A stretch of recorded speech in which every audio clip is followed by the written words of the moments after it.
जय माता दी, जय माँ शेरों वाली। प्रिय मित्रों, आज हम आप लोगों को केवली कुंभक और या केवल निधि की महिमा बताने जा रहे हैं। केवल निधि, निधि का मतलब खजाना भी होता है। इस केवली कुंभक के द्वारा आप सभी को दैवी खजाना कैसे प्राप्त हो, यह जानकारी हम आप लोगों को दे रहे हैं। यह योग की ऐसी एक अद्भुत कुंजी है। अगर कोई व्यक्ति 6 महीने तक इसका नियमित दृढ़ अभ्यास करे तो साधक में अद्भुत परिवर्तन आ जाता है। उसकी सभी मनोकामनाएं पूरी होने लगती हैं। उसके संकल्प में अद्भुत बल आ जाता है। प्रकृति उसके अनुकूल होने लगती है। काम, क्रोध, लोभ, मोह आदि षड विकारों पर वह विजेता हो जाता है। इतना ही नहीं, उसका पूजन करके लोग अपनी मनोकामनाएं सिद्ध करने लगते हैं।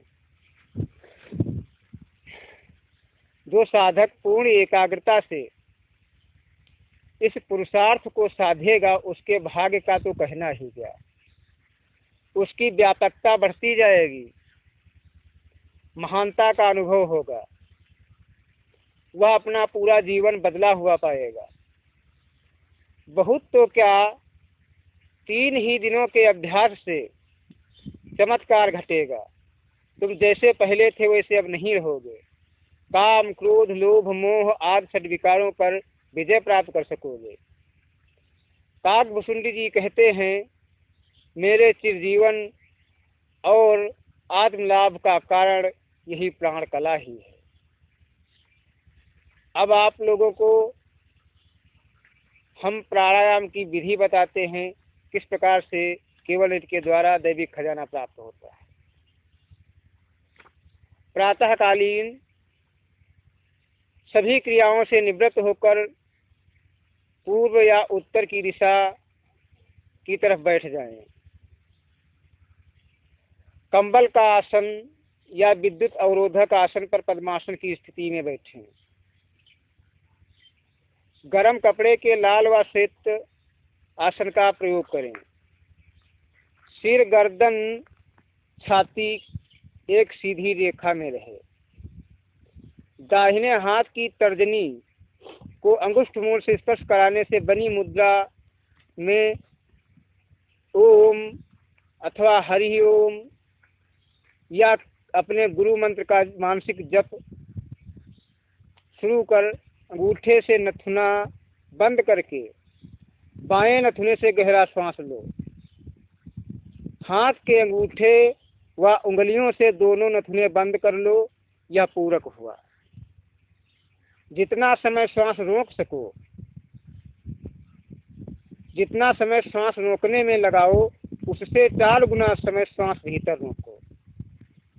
यह आभ्यंतर कुंभक हुआ। अब नथुने से अंगूठा हटाकर दाएं नथुने से धीरे धीरे पूरा श्वास बाहर निकाल दो। श्वास लेने में जितना समय लगा था, उससे ठीक दुगना समय श्वास छोड़ने में लगाओ अथवा रेचक में लगाओ। ध्यान रहे कि तेजी से श्वास छोड़ने पर नाड़ी तंत्र में दुर्बलता आती है। अब श्वास बाहर ही रोके रखो। अंगूठे और उंगलियों से दोनों नथुने बंद कर लो। इसे बहिर्कुंभक कहते हैं। श्वास लेने में आपको जितना समय लगा था, उससे दुगना समय बहिर्कुंभक में लगाएं। इस प्रकार पूरक, आभ्यंतर, कुंभक, रेचक, बहिर्कुंभक के समय का प्रमाण अनुपात इस प्रकार होगा: 1:4:2:2। अब दाएं नथुने से अंगूठा हटाकर गहरा श्वास लें। दोनों नथुने बंद करें। 4 गुना समय आभ्यंतर कुंभक करें। दुगने समय में बाएं नथुने से रेचक करें। दुगुना समय ही बहिर्कुंभक करें। यह एक प्राणायाम हुआ। बाएं नथुने से पूरक, फिर आभ्यंतर कुंभक, फिर दाएं से रेचक बहिर्कुंभक, फिर दाएं नथुने से पूरक श्वास लें, आभ्यंतर कुंभक भीतर रोकें, फिर बाएं से रेचक, रेचक का मतलब बाहर छोड़ना, बहिर्कुंभक और श्वास को यथास्थान रोक देना। इस यौगिक प्रक्रिया के दौरान ओम, हरि ओम या गुरुमंत्र का मानसिक जप सतत चालू रहे। अब त्रिबंध विवेक,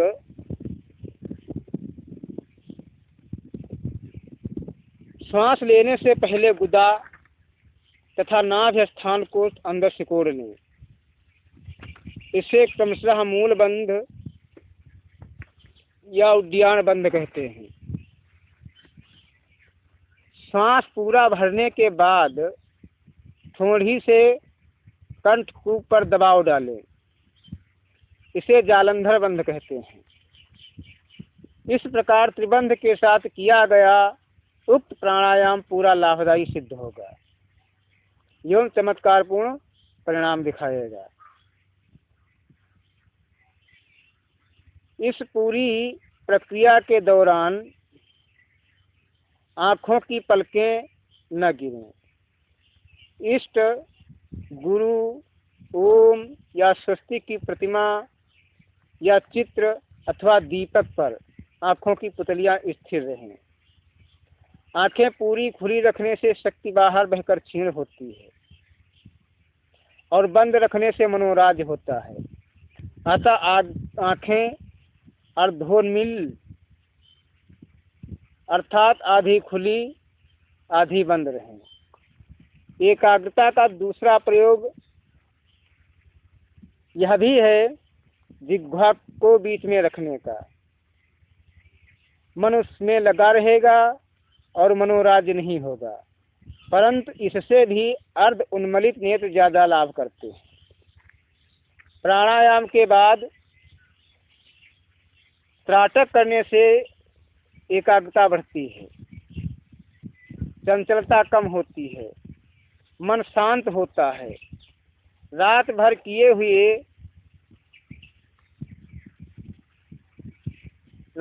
के किए हुए पाप सुबह के प्राणायाम से नष्ट हो जाते हैं। प्राणायाम के पश्चात आधा घंटा या 1 घंटा ध्यान करना बड़ा लाभदायी माना जाता है। बौधायन संहिता के अनुसार चंद्रमा शांत हो जाए और सूर्य का उदय न हो, उस समय सब देवताओं का विलय और सब मंत्रों का उदय होता है। इस संध्या काल की अवस्था में मंत्र जागृत होते हैं। इस अमूल्य समय में सोए रहकर इसे खोए नहीं, बल्कि प्राणायाम जप ध्यान में लगाकर आध्यात्मिक उन्नति के साथ शारीरिक स्वास्थ्य तथा मानसिक एकाग्रता प्राप्त करें। प्राणायाम के समय जप स्वाभाविक होता रहे, यह अति उत्तम है। जप के अर्थ में डूबे रहना, मंत्र का जप करते समय उसके अर्थ की भावना रखना। कभी तो जप करने के भी साक्षी बन जाओ। वाणी प्राण जप करते हैं, मैं चैतन्य शांत शाश्वत हूँ। खाना पीना सोना जगना सबके साक्षी बन जाओ। यह अभ्यास बढ़ता रहेगा तो केवली कुंभक सिद्ध होगा। तुम अगर केवली कुंभक सिद्ध कर लो और कोई तुम्हारी पूजा करे तो उसकी भी मनोकामना पूरी होगी। प्राणायाम करते करते सिद्ध होने पर मन शांत हो जाता है। मन की शांति और इंद्रियों की निश्चलता होने पर बिना किए भी कुंभक होने लगता है। प्राण अपने आप ही बाहर या अंदर स्थिर हो जाता है और कलना का उपशम हो जाता है। या केवल बिना प्रयत्न के कुंभक हो जाने पर केवली कुंभक की स्थिति मानी गई है। केवली कुंभक सद्गुरु के प्रत्यक्ष मार्गदर्शन में करना सुरक्षापूर्ण है। मन आत्मा में लीन हो जाने पर शक्ति बढ़ती है, क्योंकि उसको पूरा विश्राम मिलता है। मनोराज्य होने पर बाह्य क्रिया तो बंद होती है, लेकिन अंदर का क्रियाकलाप रुकता नहीं है। इसी से मन श्रमित होकर थक जाता है। ध्यान के प्रारंभिक काल में चेहरे पर सौम्यता, आंखों में तेज, चित्त में प्रसन्नता, स्वर में माधुर्य आदि प्रकट होने लगते हैं। ध्यान करने वाले को आकाश में श्वेत तृष्णेय मतलब श्वेत कण जो दिखते हैं, ये तृष्णेय बड़े होते जाते हैं। जब ऐसा दिखने लगे तब समझो कि ध्यान में सच्ची प्रगति हो रही है। केवल निषिद्ध करने का एक तरीका और भी है। वो तरीका हम आप सभी को अगली वीडियो में बताएंगे। प्रिय मित्रों, अगर ये वीडियो आप लोगों को पसंद आई है तो कृपया इसे सब्सक्राइब और लाइक जरूर करें। जय माता दी, जय माँ शेरों वाली।